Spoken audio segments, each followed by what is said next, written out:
Tom Trento on the northern border of Gaza. Behind me is the northern border at 6 kilometers. And we're going to hear from Grisha, a retired lieutenant colonel, IDF, who was responsible for negotiations with Egypt, responsible for intelligence in Gaza. Check out his understanding of this situation. Okay, guys, we are on the border of the Gaza Strip. This wall is actually the border. Behind this wall, it's Hamas, okay? The northern border of the Gaza Strip is only 6 kilometers from the Mediterranean, okay? The Gaza Strip is surrounded with a security fence, exactly like the fence you see behind you, but a little bit smarter. And here in this place, Israel had to build some walls. So we started with that wall, and then with this wall, and then with that wall. To do what? To protect the houses from snipers, RPGs, cornet rockets and whatever. So you will find out that the wall is only where the moshav or settlement is actually standing. We might be standing on a tunnel. What is the deepest tunnel that we already found? 40 meters. Underground. Underground. Guys, this is only 9 meters. This wall is only 9 meters. So just imagine what is 40 meters down. Now we are talking about a structure that 1,500 Nukba terrorists, it's a special force trained by Iran that have their expertise to fight from underground.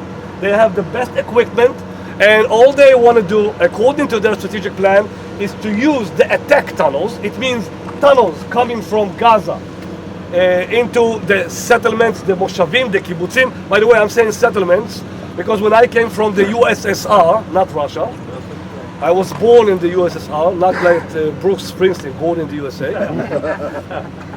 And I came to settle the Negev. So I landed here in Israel and we were moved to a small town, it's called Netivot, it's 8 kilometers from Gaza. So this is a threat, this is a strategic threat. What would you do to deal with the threat? What do you think? What is the best solution? Build a wall. That's the second best solution. I'm talking about a tunnel with cement. It's like a structure underground. It's 1.8 kilometers of a tunnel. If I will take the building materials, it's equal to a clinic 3 stories high.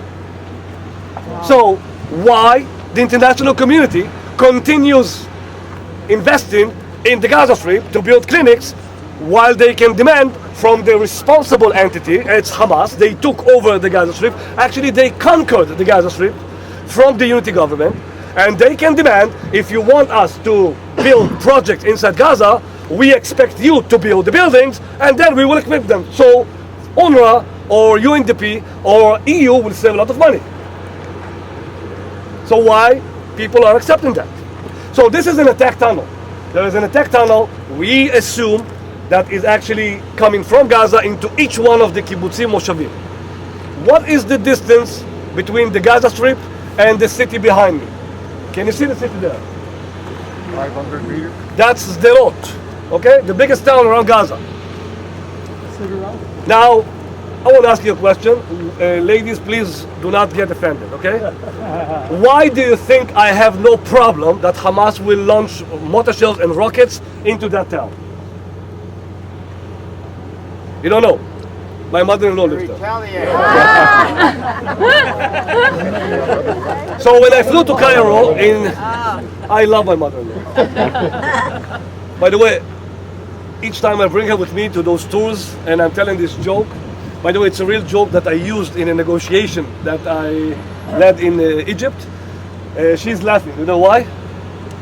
She doesn't know a word in English. Okay, guys. So, I got your attention. I hope. Santa Claus, though. What is the best solution to tunnels? What Israel is implementing, okay? What Israel is actually, Israel's solution is to build an underground wall.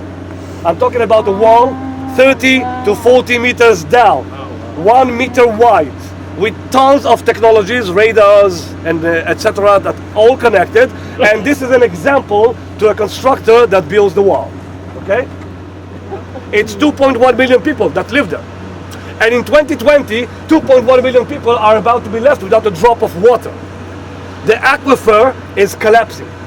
Who supplies water to Gaza? Israel. No. Who supplies electricity to Gaza? Israel. Yes. Who pays for that? The PA, the Palestinian Authority. So the president, Mahmoud Abbas, in Ramallah, is actually not paying for the electricity. We are deducting from his money because we are collecting the revenues. So we are supplying 43% of the consumption of electricity in Gaza. It means the people of Gaza have only 6 to 8 hours electricity a day. And who is paying for that? Mahmoud Abbas, when we are deducting the money from his revenues. I'm talking about 40 million shekels a month. Now he asked Israel to stop deduct from his money because he wants to punish Hamas. He wants to punish Hamas. Why? In June 2007, Hamas conquered the Gaza Strip from the unity government. By the way, why unity government? In 2006, there were elections at the Palestinian Authority. Who won those elections? So, Hamas and Fatah won the elections together. So they've established a unity government. Can we, as the state of Israel, continue being coordinated with Hamas? With a Hamas government, PA, Hamas, Fatah government? No. So Israel stopped all coordination with the PA. You are right when I say June 2007, when Hamas conquered the Gaza Strip from the unity government that was actually elected in a year before that. Hamas executed PA officials, Fatah officials. Some of them ran to the borders. We evacuated them and we saved their lives. And 300 of them were executed by Hamas. They tied their hands in the back. They brought them to high-store buildings, shot them in the knees, and threw them down. Those videos of those executions were shown in the West Bank by the governors in the West Bank, telling the people, look what will happen to you if you will ever choose Hamas again. From that moment on, we are dealing with two different Palestinian entities. Hamas, a terror organization, Hamastan, and Fatah, PA in the West Bank, with two different policies. A policy implemented towards the Gaza Strip as a Hamas terror entity, and a different policy that is an allowing policy that is implemented by Israel towards the PA, Mahmoud Abbas, in the West Bank. Two different realities, two different entities, two different societies, hate each other. All they want is to be connected to Gaza, and all they want in the West Bank is to be separated from Gaza. So when I was sent by my commanders after Protective Edge to negotiate the Palestinian ministers, I used to enter once a week to Ramallah to meet the ministers. For example, and I have no problem to say his name, Dr. Omar Katana. He is the head of the energy ministry in the PA. And I told him, Dr. Omar, we have a problem. He said, what? I said, Houston, we have a problem, land. I said, what's the problem? I told him in 2020, 2.1 million people in Gaza are about to be left without a drop of water. We need to solve the problem. He said, excellent, let's solve the problem. What is your solution, Grisha? I said, we need to implement the project of building new 2 lines, 161 lines, that will supply 300 mega to Gaza. So they will have enough electricity to be prepared for the crisis in Gaza. He said, excellent, do that. I said, what do you mean do that? We need to do it. He said, what do you mean we need to do it? If you want to do it, do it. I said, but you need to pay. He said, say it again. I said, you need to pay for that. And he showed me a finger, but not this one. Guys, this is exactly what happened. Unfortunately, they hate each other's guts. Now, let's talk about those people here. Hamas. What do they want? What do they want? They want to exist. They want to live. They conquered the Gaza Strip. And yes, they have those dreams also. They have those visions. Yes, I agree. But let's go down to the ground level. Next year, 2.1 million people are going to face the worst crisis ever in Gaza. Okay? No water, no electricity, the economy collapses, sewage all over, nobody recognizes them, and they need to achieve something. They need to show the people of Gaza and the radical world of the Middle East that the only best way is to live under a narrative that says resistance. The only thing that we can achieve is by force. Do you think that they are succeeding? Unfortunately, in a way, yes, they do.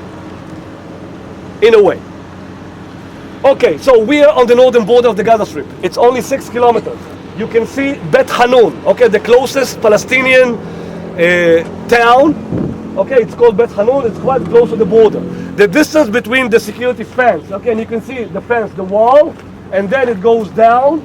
You can see the road behind this warehouse, behind the yellow warehouse.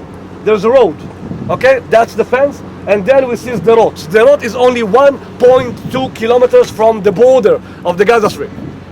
What is the longest tunnel that we already found? 4 kilometers. Who found it? The Egyptians.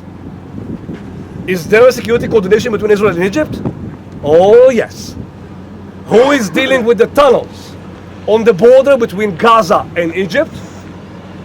The Egyptians. So, why don't we flood this border? Who supplies water to Gaza? No. Israel supplies only 10% of the water. Who is paying for that? The PA. How? We deduct. The majority of the water they use from the aquifer. Now, the aquifer in Gaza used to be very high. So it's like an underground wall that creates pressure on the Mediterranean. If you use too much and the levels are getting down, what is actually happening? The Mediterranean penetrates to the aquifer. Salt water. Let's add to that, no electricity, no treatment plants. It means if you use water, you create sewage. What is happening to the sewage? To the aquifer and to the sea. Okay, this is the Gaza Strip. By the way, when we say a strip, you expect to see a strip, right? So yes, it's a strip here, and suddenly the Gaza Strip gets pregnant. Who is the father and who is the mother? I want to explain. So the border of the Gaza Strip was supposed to start here, when wrong, okay? And we signed, when we will get to Black Arrow, at the entrance there's a small house on the left side. This is the small building where Egypt and Israel signed on the ceasefire after the 48 war. So we've agreed with the Egyptians that the border will be here, and 3 to 4 kilometers to the east, that will be the border. See the main road, Salahuddin? Okay? So if we continue with the Gaza Strip, yes, it's 3 to 4 kilometers from the border. And then suddenly somebody realized that if it will continue like that, there will be 2 villages actually in Israel. So in 1950, Egypt and Israel flew to Greece, to Rhodos, and we reduced a little bit from north, and we added some territory in the south. Why in the south? Because nobody planned to take Gaza. We were assuming that Gaza will be part of Egypt. So if we will extend it, it will be near the Egyptian border. You are going to visit today Kerem Shalom crossing here. It's on the triangle border between Israel, Gaza, and Egypt. Now this is the second crossing that Israel built. The first one was here, Karni. Okay? Israel invested 300 million shekels to build this crossing. And for years, 1,200 trucks a day brought goods from Israel into Gaza using this crossing back to back. The US government, by US aid, also built here an industrial zone behind it. By the way, it exists until today. Hamas are making sure that nobody will harm it. There are still factories here that work here in this industrial zone. I even have a friend in Gaza.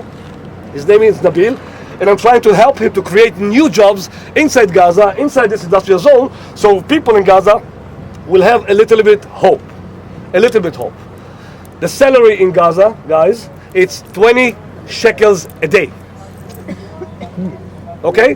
20 shekels a day. Something like that, yes. The salary in Israel for an average worker is the minimum wage under the Israeli law. It's 5,500 shekels.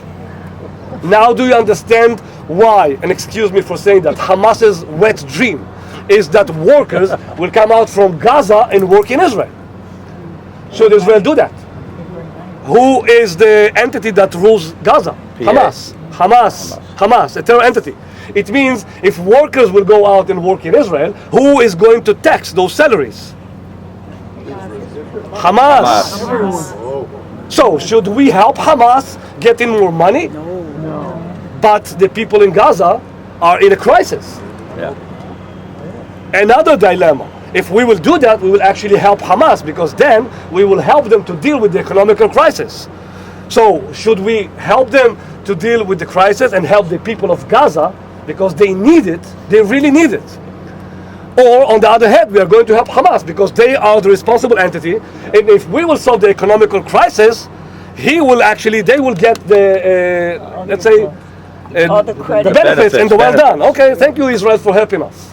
So should we take this issue of 60,000 workers that used to work in Israel from Gaza and wait for a real negotiation with them so we will gain some security guarantees? Yeah. This is the dilemma. How many houses do you think Assisi demolished here? 10,222. 2,700 houses. I told you. Did you ever heard about it? No. Why is he doing that? Security border. Because he is dealing with the tunnels. Because the tunnels come up in the house. Okay? During the Islamic Brotherhood, Morsi, okay, he supported the tunnel economy. I'm talking about 1,000 tunnels between Egypt and Gaza. All goods are being smuggled from Egypt. A company by the name of Abna Assina, a retired colonel, not like us, but the difference between us and the Egyptian military is that in Egypt the military holds they hold a third from the Egyptian economy. Okay, so they have a company that deals with smuggling goods or weapons from Libya, Sudan. You remember Gaddafi, Arab Spring? All his warehouses were open, so you could buy an RPG in $200 because it was all open, and it all came through this border. On the other side of the border in Gaza, I'm going to simplify it, okay? 30,000 officials that were appointed by Hamas, that Mahmoud Abbas refused to accept them as PA officials because he's not ready to pay their salaries, were taxing those goods coming from Egypt underground into Gaza, making an income of $350 million a year. Where is the money? Why didn't they invest the money in being prepared for the crisis from next year? Because they're Putting it building in Swiss weapons. banks and building Switzerland. mansions. to solve the problem. Weapons. I'm not entering to politics, I'm just putting facts on the ground with Corruption. questions, okay? And you will choose it. Now, the Mediterranean. No, you're Beautiful right. shore, beautiful beach, Right. an amazing place with one small, tiny problem. The movement of the Mediterranean is from south to north, and it moves in circles. Take sand, bring sand. Take sand. By the way, this is not the movie Karate Kid, okay? Take sand, move sand. Bring sand. Take sewage, bring sewage. Where to? To Israel. Now, what do you have in Israel? In Ashkelon, here, a power plant. Near the power plant, we have a diesel plant. This plant is the plant that supplies the 10% of water to Gaza, and it's capable to deal with seawater, but not with sewage. Does that really matter who is going to control Gaza? We will need to maintain a certain coordination. Balance. So is there a coordination between Israel and Hamas? What do you think? No. No. Oh no. Oh yes. Guys, this is the Middle East. Just that you will listen to the names, okay, of where are you going to be. And Ami in Kerem Shalom is going to talk about it. This is the northern part of Gaza. The three settlements used to be here, and we disengaged from the Gaza Strip in 2005. This is El Atatra, Seifa, Bet Hanun, Jabalia. Okay, Jabalia, the city and the refugee camp. You can see, by the way, the difference between refugee and the city. Gaza, the biggest city, the biggest Palestinian city, okay, in the territories. 800,000 people. So how do you talk, guys? How do you talk to the other side? How do you launch? It's a language. You shoot them, they shoot you. Yeah. Simple as that. It means they launch a mortar shell to Sderot and Israel attacks, and then they use the media and say, if Israel will continue the attacks, we will start increasing the range. Okay? And then Israel said, if you will increase the range, you will start seeing buildings falling. That's a language. Okay? That's how we talk. What is the second language, by the way? Mediators, Egypt, UN, and others. What is the third language? Media? Media. Okay? That's how we talk to the other side. Simple as that. Is there a security coordination in the West Bank with Israel and the PA? Yes. Yes. Is there a security coordination between Israel and Hamas? Really? Really? Not officially. Really? Okay, so Gaza, the biggest city in the territory, is 800,000 people who live here. Karni, by the way, the crossing till 2008 was here close to Sajaiya neighborhood, and they attacked this crossing almost every day. So because of it's very close, we could not continue working here. So we removed this crossing and we've built a new one that you're going to visit today. So there are actually 3 crossings around the Gaza Strip. One here in Erez, a pedestrian crossing. Okay, how many people enter from Gaza to Israel every day? There's a siege, guys. Everybody used the word siege. So how many people enter from Israel to Gaza? From Gaza to Israel? Zero. Thank you. No. 1,000 people every day. Now it's a siege in the eyes of the beholder. We can say 2.1 million people, 1,000 is nothing. Or we can say this is a terror entity, and in spite of that, 1,000 people do that. For what? What is their purpose? Medical care. How do you think goods will get to Gaza? Right. You need somebody that will go to the Israeli company and buy it. Israelis will not sell it to you unless you put the money. Okay? I will not sell them cement. For the last 7 months, I'm the manager of the Palestinian market at the biggest cement company in Israel. I have clients in the West Bank. I have an office in Ramallah, by the way, with 2 Palestinian employees. I have a Palestinian car on the other side, and I have clients in Gaza. And I'm selling cement to Palestinian clients inside Gaza under the mechanism of inspection that I wrote in 2014. What if they use it against you? Okay, the second question is, do you think that this mechanism is working? And the UN inspectors are doing a bad job or a good job? Bad job. They are doing an excellent job. They do inspect. Okay? Look at the achievement. We succeeded to build a mechanism on the other side that works. But, like everything in the Middle East, there's always a but. They created the black market. So if I'm Ahmad and I got my quota of 2 tons of cement and iron and aggregates, and I need to reconstruct my house, and then somebody comes to me and tells me, how much money did you pay? I'm telling him 1,000 shekels. Take 5 and give it to me. Will he sell it? Of course he will. Because of the crisis in Gaza. Okay? And who are the ones that have money in Gaza? Only Hamas. So this is their way to bypass a mechanism that is actually working in a way. Yes. How much control, if any, does Hamas have over PIJ, Palestinian Islamic Jihad? Yeah. It's a good question. It's not only, and I will enlarge your question. Is it only about Palestinian Islamic Jihad? And what about Jaish al-Islam? And what about Salafiyah? And what about ISIS? Okay? Actually, the Gaza Strip has become a strip full of terror organizations, and the entity that controls everybody is Hamas. Well, but PIJ is controlled by Iran, so... This is, by the way, this is the reason for the last round between Israel and Gaza, because Iran pushed PIJ to the corner, so they launched those rockets, and Hamas were obligated to react. They cannot say no to that. But the challenge is bigger than Palestinian Islamic Jihad, okay? Now, if I will go back to your question, okay, and I will continue with your question because this is part of my lecture, why don't you ask me? Guys, you have the strongest military in the Middle East. Why don't you enter to Gaza and wipe them out? Can we do that? Yes, of course we can. Of course we can. There is a price to that. There is a huge price, and we need to understand it. It means 100,000 people dead in Gaza. Okay? That's...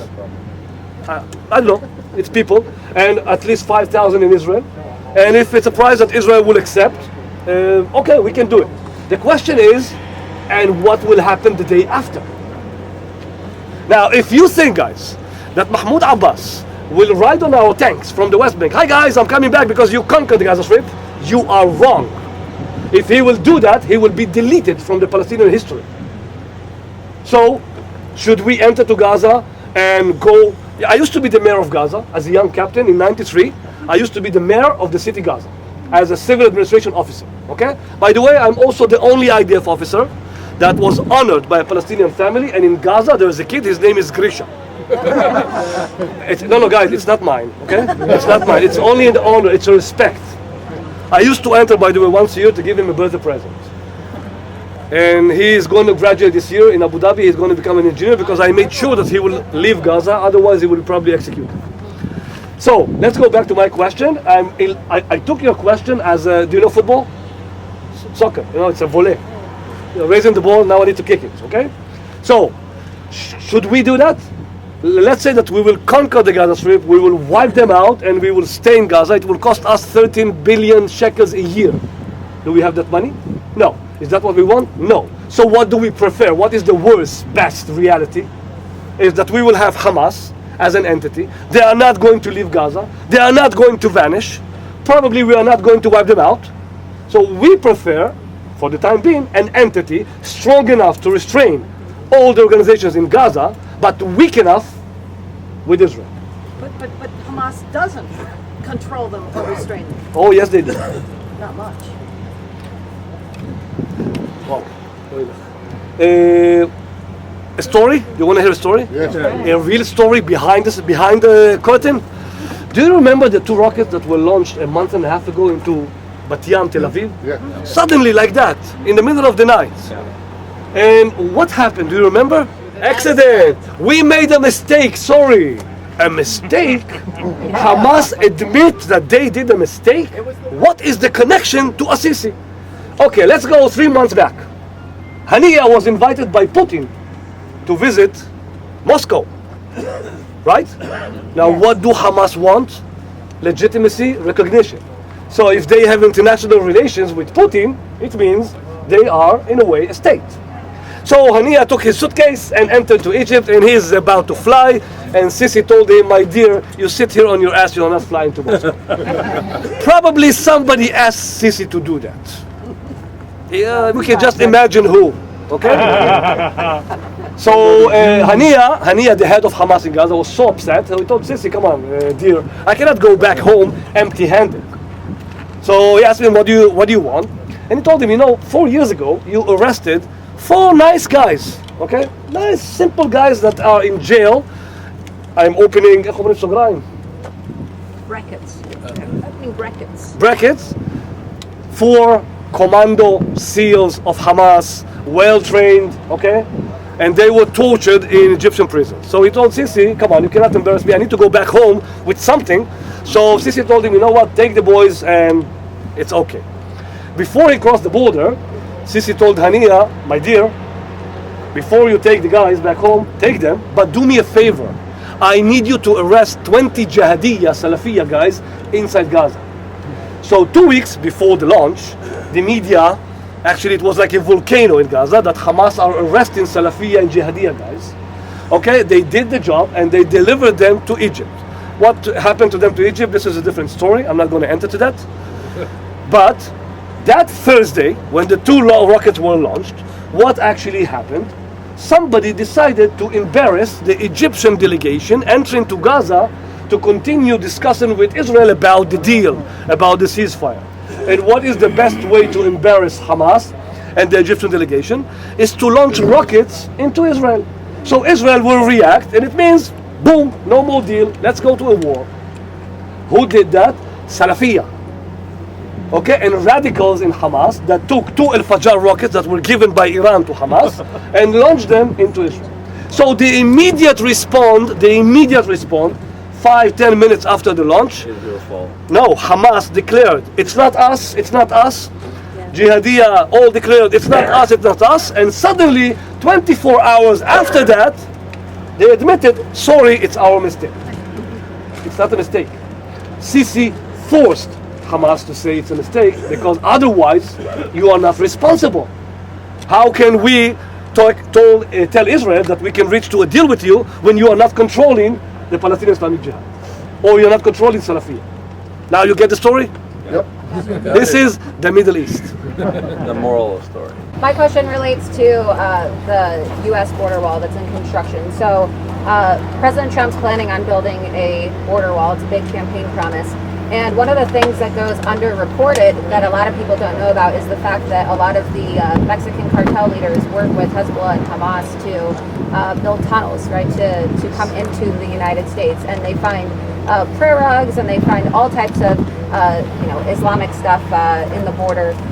And so is there information that you have about that you can talk All about? I can say that Hamas is, or they were taught by Hezbollah how to dig the tunnels, Right. or they taught Hezbollah how to dig the tunnels. But the Okay? coordination with the cartels on the southern border. I don't know about the cartels. What I can tell you, It's an organization from Khan Yunis. It's the south part of Gaza Strip, and they are working with the syndicates in Tijuana, only in Tijuana area, and they earn a lot of money there by helping the syndicates to dig to San Diego. And what is their name? That sect?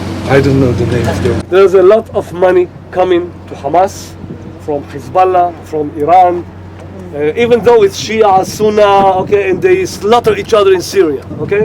So the enemy of my enemy is my friend. This is how it works here. But there are connections between Hezbollah, Hamas, Palestinian Islamic Jihad, and The cartels. you can. So By the the way, American- I can assume. So the American people do have a legitimate reason to, have fear of these groups like Hezbollah and Hamas, because the media will say that you're an Islamophobe and that there's no real threat. And that I we're would working say together. one thing, okay? We are dealing with a terror entity here in the Gaza Strip, Hamas, and the threats. Okay, there is an evolution of threats that are growing. So we started to deal with snipers, and now we need to deal with the strategic tunnels. And this is a growing threat that we will need to invest billions of dollars with tons of technologies that you see around you. For example, the wall, the antenna, the cameras up there, the antennas, this wall, the field box with an automatic weapon on it, this wall, detectors, balloons, okay, all of that together just to save lives.